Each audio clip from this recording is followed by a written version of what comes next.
here together today to remember a dear friend, István.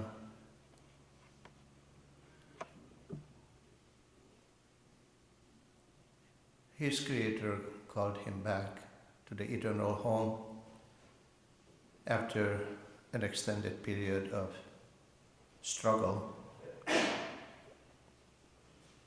illness. But in all of our hearts, He is present and will remain present as a gentle person,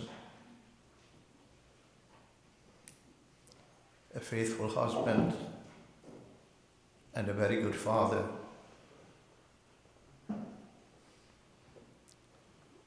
He cared for his family, and he cared for his roots, his Hungarian origin. The clear testimony to that his children speak beautifully Hungarian, and he cared for his faith, for his Catholic faith. He brought up his children in the Catholic faith. They are deeply believers and practicing their faith. They speak their mother tongue because he cared. Most importantly, for these three things: his faith, his family, and his roots, his origin. Thank you for coming in such a nice number. It is a testimony to his character.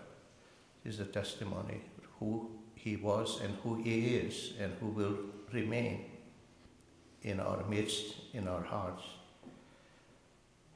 I want to thank Father Martin to join us in this celebration of the Holy Eucharist from St. Catherine Church. The family of István actually belonged to two church institutions, St. Catherine, their parish, and our Hungarian mission community. And they were and they are faithful to both. Thank you, Father Martin, for joining us on this occasion when we say goodbye to our beloved brother, friend, István. His children are going to remember him, and maybe some of you, for a short remembering memories, will be welcome. So I think it is Mike who is going to share with us a few thoughts and feelings about his beloved father.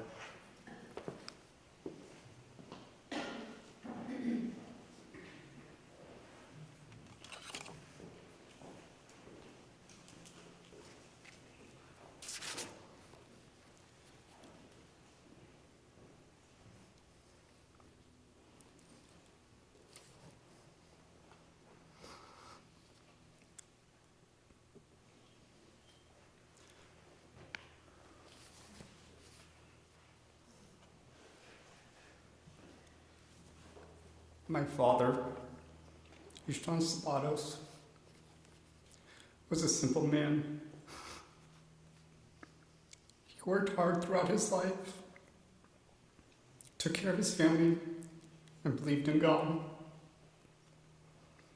I was privileged to grow up with a father, at least until I was 14 years old, when his sickness started, and I cherish the good memories I have of him strongly in my head. To be honest, I didn't believe my mom or the doctors and what they said about my dad when his sickness began. I refused to, because I could not see anything physically drastic that had changed. However, more clues about his sickness started to emerge, and it was so hard for me to believe. It was crushing. My dad was my superhero, the strongest person I knew. How could this be happening to him? I felt anger and pain inside, mainly because there was nothing the doctors, my mom, or I could do to help him, despite the fact that we have tried everything modern medicine had to offer, including experimental medicine. I felt helpless. As the years passed, my father's situation got worse. My father was raised in a small village in Hungary called Tonnersintendrash.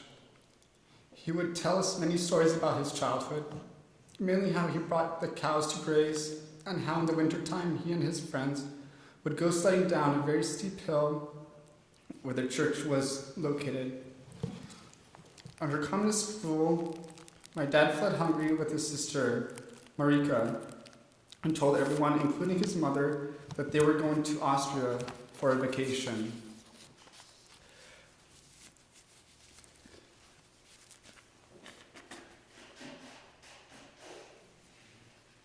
They had no intention of going back.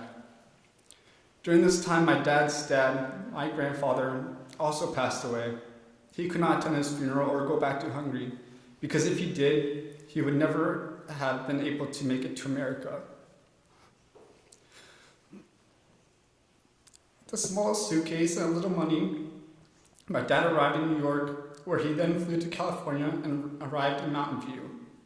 He then came to Woodside Prairie, where he was welcomed by the community, received support, and met my mother.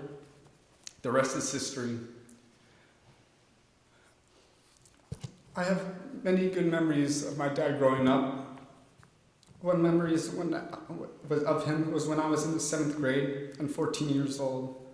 A friend of mine invited me and some other friends to airsoft matches. We would play games shooting each other. The bullets didn't hurt, they just stung a little. And at the time I didn't have an airsoft gun, so I went to my mom and asked her if I can get one. I told her that all my friends had one and I wanted to play and hang out too, since we only were in school for another year until we graduated. My mom said in her response with strong conviction, "No, nan, social mehatruola." So what do you naturally do when one parent says you can't have something? You go to the other one, right? My dad was a bit more understanding of where I was coming from. I promised my parents that me and the other guys would be wearing protective masks and not hurt ourselves, so my dad agreed, and my mom still didn't like the idea, but let me play with my friends anyway. There was also another period in my life where I was obsessed with fishing, and my dad and I used to go out to the harbor to fish. Sometimes we talked, but most of the time, there was silence. There were times when I would cast the fishing line and quickly reel the line back because the distance I cast did not go too far. That's when I asked my dad for help. I was always amazed at how far he could throw the line. After only about a few minutes, I would get impatient and ask my dad when the fish were going to bite the bait.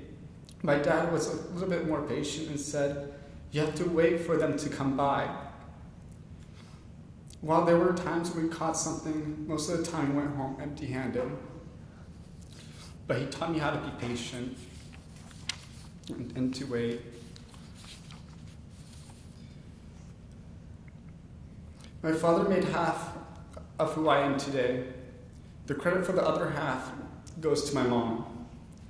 My dad taught me a lot of things while growing up. He taught me how to be a man. He taught me how to change a tire the proper way, where you put the nuts on the wheel opposite direction and not counterclockwise or clockwise. He taught me how to tie a tie. To this day, I only use the one knot he taught me. My dad was my role model.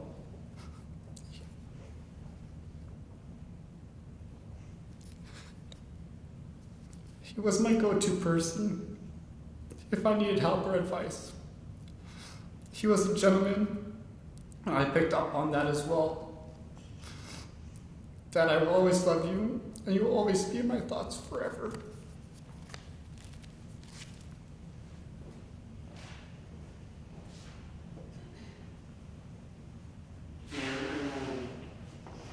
Thank you, Michael. And as Linda would like to share with us her feelings and thoughts.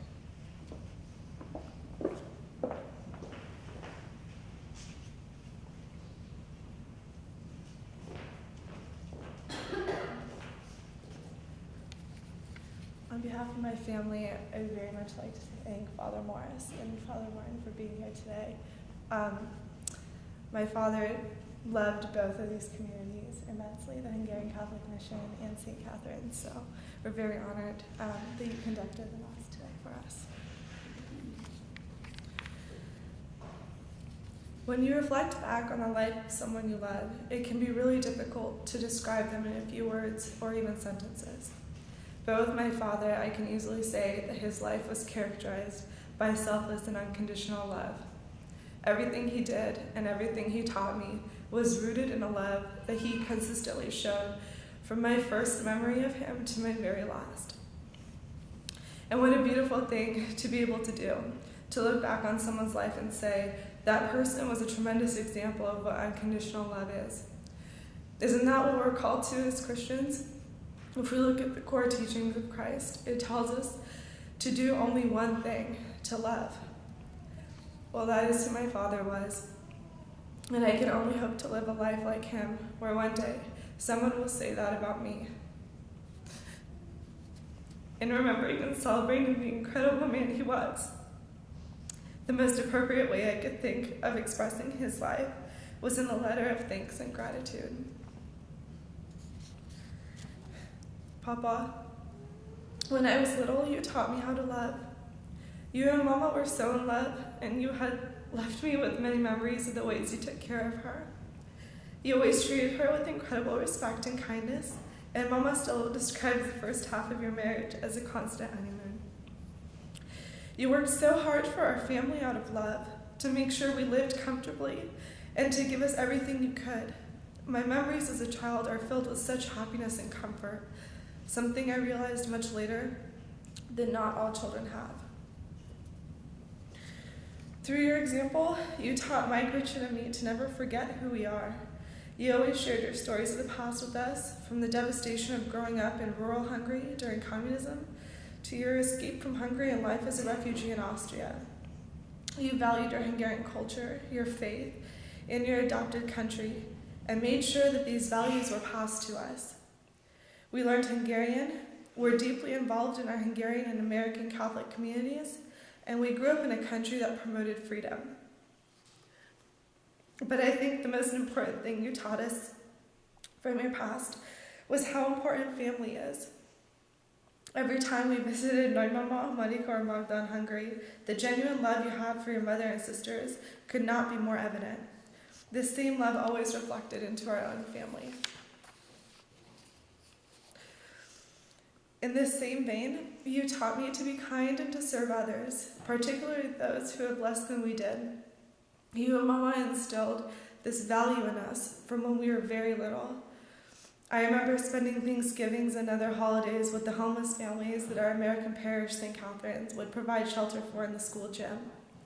You were consistently ready to help other people, no matter the difficulty they were in, or even sometimes the way it would affect our family financially.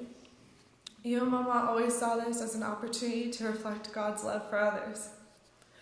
We may not have been well off, but you and Mama always put love before money. You taught me how to be motivated. You came from a long line of inspiring and hardworking men and women. Your grandfather had come to the U.S. through Ellis Island and spent years working in New York so he could return to his family in Hungary as a wealthy businessman. Your father and mother always worked hard for your family, just like you worked for us. And you, in turn, passed this work ethic on to us. I inherited a drive from you to always seek out and take great opportunities. In the last few years, you have taught me to love in the form of forgiveness and patience. I approached your illness with denial and bitterness. For years, I was confused about how someone like you, who was the last person to deserve it, could be affected by slow, often painful illness with no cure.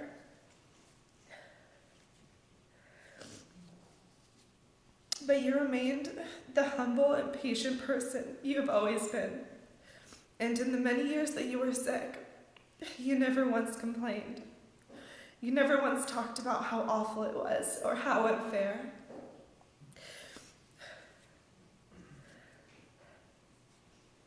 Though we tried every single treatment we could, in the end you accepted it. Never have I seen an example of someone so gracious. But it was just the type of person you are. So all I can say to you is thank you. Thank you, Papa, for these values, memories, traditions, and the picture of you that will always remain with me. I hope to have your great heart and your brilliant smile, and to always reflect it onto my family and the world as you did. It has been an unbelievable privilege to be your daughter, and I can't wait until the day when I get to see you again. I love you so much.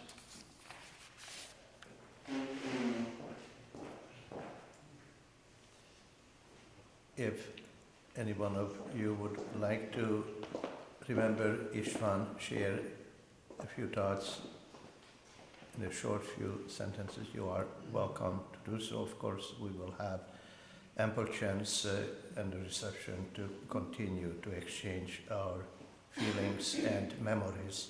But if any one of you would like to share a few memories, you are welcome now.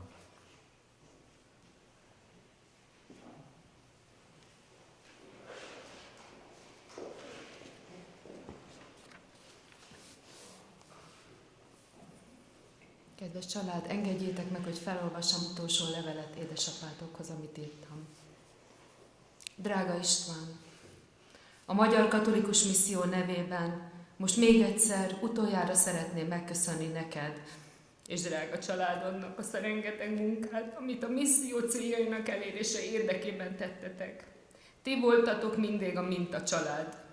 Ti voltatok azok, akikre mindig számítani lehetett. Bármikor, bármit csináltunk, legyen az egy nyári piknik, vagy egy disznótoros vacsora, vagy a magyar államelnök fogadása. A te családod mindig ott volt az első vonalban, és segített.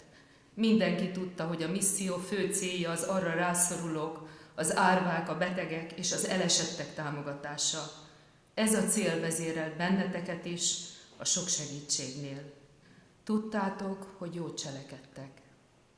Emlékszem, gyermekeid még nagyon picik voltak, Linda, Mike and Richie, de már akkor ők vitték a kosarat, és abból árulták a tombolai jegyeket a disznótorosan vagy a pikniken. Ott voltak az étel előkészítéseknél. Ildikó a konyhán biztosította számunkra finom, meleg ételeket a 400 fős vendégsereg ellátására. István, te voltál mindig a bartender Gyurival együtt. Minden évben te segítettél neki, még akkor is, amikor megromlott egészséged. Akkor is ott akartál lenni, hogy szolgáld a közösséget. Gyermekeidnek ezzel mutattál jó példát. Ti a személyes példamutatással neveltétek gyermekeiteket. Büszke lehetsz magadra, hogy ilyen csodálatos családot neveltetek Ildikóval együtt. Boldog vagyok, hogy megismerhettelek, együtt dolgozhattam veled. Biztos vagyok abban, hogy jó példádat drága gyermekeid egy életen át folytatni fogják. Drága István, soha nem fogunk elfelejteni, téged a szívünkben mindig ott leszel. A Magyar Katolikus Misszió vezetősége és tagsága nevében örökre búcsúzunk. Köszönöm szépen!